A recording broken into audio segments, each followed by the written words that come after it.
Hello, xin chào các bạn đã quay trở lại với kênh YouTube Review 5 phút. Ở cuối tập 208, đang trong lúc Thạch Hạo và cái tên Lâm Thiên giao chiến thì đột nhiên Ninh Xuyên mang theo một đạo ánh sáng tới trên trời xuất hiện. Sau đó, thanh âm hắn ta vang lên quát, chưa đến thời gian hẹn ước, sao khách từ vực ngoại sao lại tự ý khai chiến. Lời hắn ta vừa dứt, từ nơi Thạch Hạo cùng Lâm Thiên và Ninh Xuyên đang đứng, một luồng khí thế mạnh mẽ và dữ dội cũng liền tỏa ra. Nghe vậy, Lâm Thiên đáp, tên lạ mặt, người cứ chờ đấy, sau khi ta tóm gọn Ninh Xuyên sẽ quay lại trừng phạt ngươi. Lời của hắn vừa dứt, cây thương trong tay vung lên, một vòng ánh sáng chói mắt sau lưng cũng liền hiện ra, uy thế ngút trời bạo phát. Phía xa, nhìn chàng quyết chiến trước mắt, cô em Nguyệt Liễu lại càng không quan tâm tới hai kẻ chuẩn bị quyết chiến mà nhìn chăm chăm vào Thạch Hạo. Còn hai tên kia, nháy mắt sau, hai bọn họ cũng khai chiến. Từ trên người Ninh Xuyên, một bức đồ khổng lồ hiện ra, sau đó bay lượn giữa không trung. Đối diện với nó, từng mũi thương cũng không ngừng phóng về phía bức họa đồ va chạm. Thế nhưng, chỉ giao thủ vài đường cơ bản, hai người đã phóng vào hư không, ở trong đó giao chiến, để không ai nhìn thấy được. Nháy mắt sau, vết nứt hư không rách ra, bọn họ mới lại xuất hiện, chỉ thấy cái tên Lâm Thiên đã bại trận, hắn bị Ninh Xuyên tẩn cho thê thảm. Tới đây, sắc mặt của Lâm Thiên tái xanh, thế nhưng bất chợt, khi đi ngang qua, hắn ta lại lém phóng ra một thương, rồi lao về phía Thạch Hạo. Thấy vậy, Thạch Hạo vung tay, hư ảnh bảo thuật màu vàng trên người sáng lên, bốc nhẹ một luồng hỏa diễm.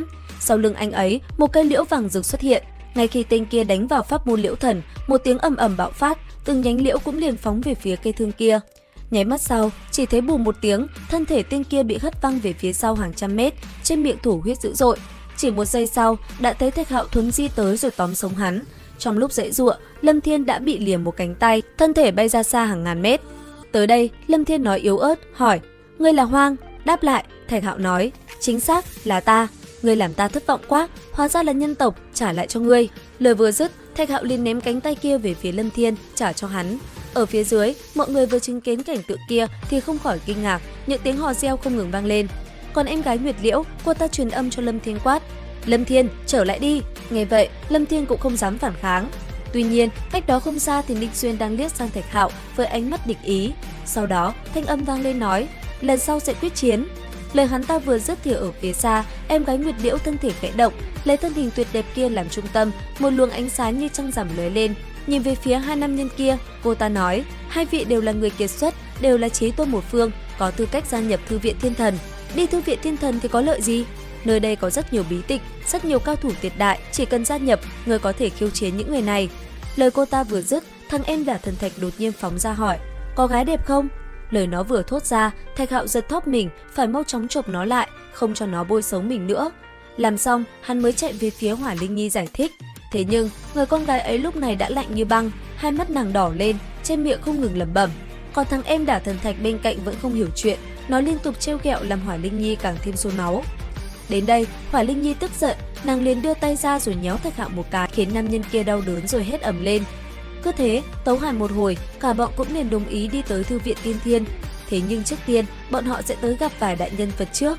Thời gian qua đi, không lâu sau, khi hoàng hôn dần buông xuống, ở tại một tế đàn cổ, nơi một vị lão nhân đang ngồi, em gái Nguyệt Liễu đi tới.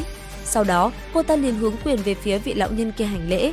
Tới đây, vị lão nhân tóc bạc kia ngồi lơ lửng giữa không trung, thanh âm vang lên nói, các ngươi có nguyện bái ta làm thầy hay không? Nghe vậy, Thạch Hạo đáp, ta đã có sư tôn.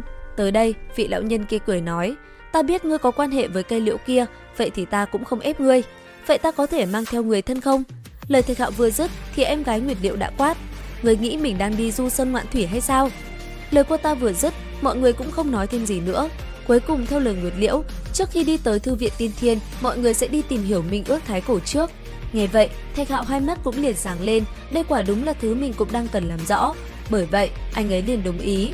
Cứ thế, đoàn người lại rời đi, ở trên một cái xe ngựa, Hỏa Linh Nhi nhẹ nhàng gối đầu lên vai Thạch Hạo. Sau đó, hai người nhẹ nhàng cùng nhau tiến về nơi xa. Và liệu rằng tập tiếp theo sẽ có gì hấp dẫn? Theo dõi kênh YouTube Review 5 phút để biết thêm chi tiết các bạn nhé. Xin chào và hẹn gặp lại!